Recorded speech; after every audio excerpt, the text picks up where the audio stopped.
Assalamualaikum dan selamat sejahtera kepada doktor dan rakan-rakan sekalian.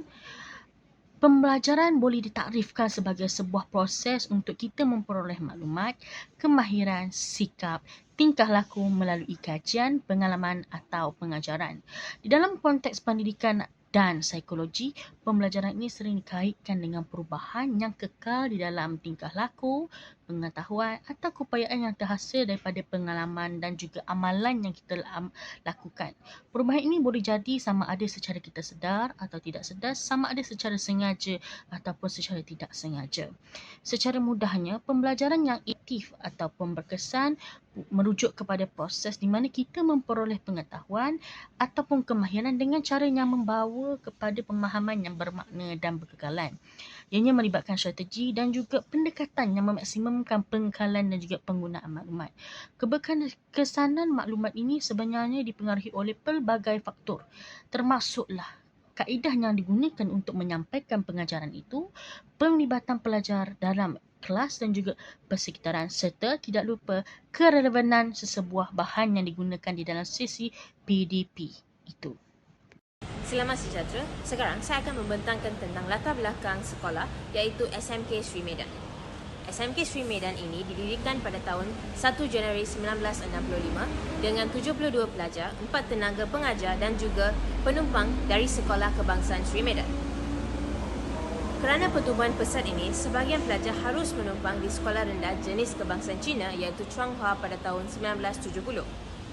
Bangunan sekolah ini juga sendiri mulai dibangun pada tahun 1971 dan selesai di penghujung tahun 1972 dengan 8 bilik darjah, 2 bilik SRD, 2 bilik mamal sains perpaduan dan juga 1 bilik pejabat serta kantin. Sekolah ini dirasmikan pada 8 September 1973 oleh Menteri Pendidikan Malaysia pada masa itu iaitu YB Tuan Haji Muhammad bin Yaakob. Bangunan tambahan dibangunkan pada 1981, 1985 dengan 1989 untuk menampung pertumbuhan jumlah pelajar. Pada tahun 1987, dimulai aliran sains tulen di sekolah ini dengan 35 pelajar sahaja tetapi mencapai pencapaian yang baik dalam peperiksaan SPM pada tahun 1988. Perluasan dan pembangunan terus dilakukan untuk memenuhi ketubuhan pelajar dan mata pelajaran tertentu termasuk bangunan 3 tingkat pada akhir tahun 1991. Sekolah ini juga mencapai prestasi baik dalam bidang co-curriculum seperti permainan, sukan dan juga mencetak Pimidato Negeri pada tahun 1985 dan 1986. Bukan itu sahaja, sekolah ini juga dikunjungi oleh pejabat perintah dan tokoh kemuka termasuk Yang Maha Mulia Sultan Johor, Perdana Menteri Datuk Seri Dr. Mahathir Mohamad dan juga Menteri Besar Johor. Sejak itu, sekolah ini mempunyai 9 pengetua dan memimpin SMK Sri Medan dan juga memastikan kelangsungan dan kemajuan sekolah ini diteruskan. Itu sahaja daripada saya. Seterusnya, kita akan membincangkan tentang latar belakang responden. Responden adalah Encik Wan Muhammad Syukur bin Haji Wan E. Cikgu Wan berumur 44 tahun, berasal dari Kedah dan Cikgu Wan mempunyai pengalaman mengajar selama 16 tahun. Cikgu Wan pertama kali posting di SMK Keningau Sabah, kemudian barulah Cikgu Wan dapat berpindah ke SMK Sri Medan iaitu sekolah yang sedang Cikgu Wan mengajar sekarang. Cikgu Wan telah menjadi guru disiplin sejak tahun 2019 dan kemudian antara latar belakang beliau yang lain adalah Cikgu Wan pernah mengambil diploma di UPSI Universiti Sultan Pendidikan Idris dan kemudian menyambung pelajaran beliau ke tahap ijazah sarjana muda di Universiti Sains Malaysia. Dan itu adalah antara latar belakang Cikgu Wan. Seterusnya, objektif kajian iaitu yang pertama mengenal pasti faktor tingkah laku pelajar yang menyebabkan pembelajaran menjadi tidak efektif. Objektif yang kedua iaitu mengenal pasti langkah yang diambil oleh guru dalam menangani jenis tingkah laku pelajar contohnya yang bermasalah. Yang ketiga iaitu mengenal pasti iaitu kesan tingkah laku pelajar terhadap pembelajaran yang efektif. Kami mengguna dua metodologi kajian iaitu Yang pertama, temu bual atas talian secara Google Meet, dan kedua, kami menggunakan sumber internet. 3 faktor tingkah laku pelajar yang mendorong pembelajaran tidak efektif. Yang pertama, kurang kasih ibu bapa kerana ibu bapa kurang memberikan perhatian kepada anak mereka di rumah sehinggakan anak mereka mencari perhatian di sekolah dan melakukan kesalahan yang memberikan kesan terhadap pembelajaran mereka. Yang kedua, pengaruh rakan sebaya.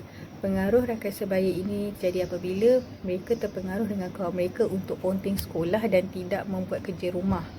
Yang ketiga, peranan guru terhad dalam memberikan tindakan kepada pelajar. Sebagai contoh, hanya guru disiplin diberi kebenaran untuk merutan pelajar. Langkah-langkah yang boleh dilakukan oleh guru dalam menghadapi tingkah laku pelajar untuk mendapatkan pembelajaran yang efektif. Kita perlu faham di dalam bilik darjah ada kalanya pelajar ini bersikap agresif. Ada kalanya mereka ini memberontak, ada kalanya mereka ini mungkin melakukan gangguan bunyi ataupun mungkin tidur di dalam kelas ataupun kadang-kala lebih teruk mengajak rakan lain untuk bergaduh dan menyebabkan berlakunya kekecohan di dalam kelas sehingga menyebabkan berlakunya gangguan untuk menyampaikan pembelajaran secara efektif. Jadi, apakah langkah-langkah yang boleh dilakukan oleh kita selaku guru-guru? Antara langkah-langkah yang boleh dilaksanakan yang pertama adalah mengambil tindakan untuk memberikan hukuman disiplin. Hukuman disiplin ini tidak bermaksud rotan sahaja. Kemungkinan kita boleh berikan hukuman seperti ketuk ketampi, kemungkinan membantu mengangkat buku ke bilik darjah, ataupun kemungkinan melakukan apa-apa sahaja yang tidak mencederakan pelajar itu. Sebaliknya, ia lebih kepada memberi pengajaran dan tauladan kepada pelajar. Jadi, sekiranya pelajar itu masih degil, kemungkinan kita boleh merotan, tetapi perlu kita sedia maklum, kuasa merotan itu adalah kuasa guru disiplin. Seterusnya, bagi pelajar yang enggan lagi memberi kerjasama dan kita pun tidak mahu menyebabkan berlakunya gangguan dalam sesi penyampaian pelajaran, maka adalah diharapkan untuk guru-guru melaporkan tindakan pelajar ini di dalam sistem sasiah pelajar SSDM. Kesan positif tingkah laku kepada pembelajaran. Yang pertama, pelajar akan mendapat pengiktirafan. Contohnya, melalui pengiktirafan seperti sijil ataupun hadiah diberikan kepada pelajar-pelajar ini sebagai tanda pihak sekolah menghargai tingkah laku pelajar ini yang berkelakuan baik di sekolah. Selain itu, pelajar-pelajar yang berkelakuan baik ini juga bukan sahaja mendapat pengiktirafan dari segi sijil, tapi mereka juga mendapat tempat dan juga nama di kalangan guru-guru untuk dicalonkan ke tempat yang lebih baik. Contohnya seperti anugerah tokoh pelajar di peringkat negeri ataupun kebangsaan. Yang kedua, kesan positif jenis tingkah laku pelajar dalam pembelajaran ialah cemerlang dalam akademik maupun co-curriculum.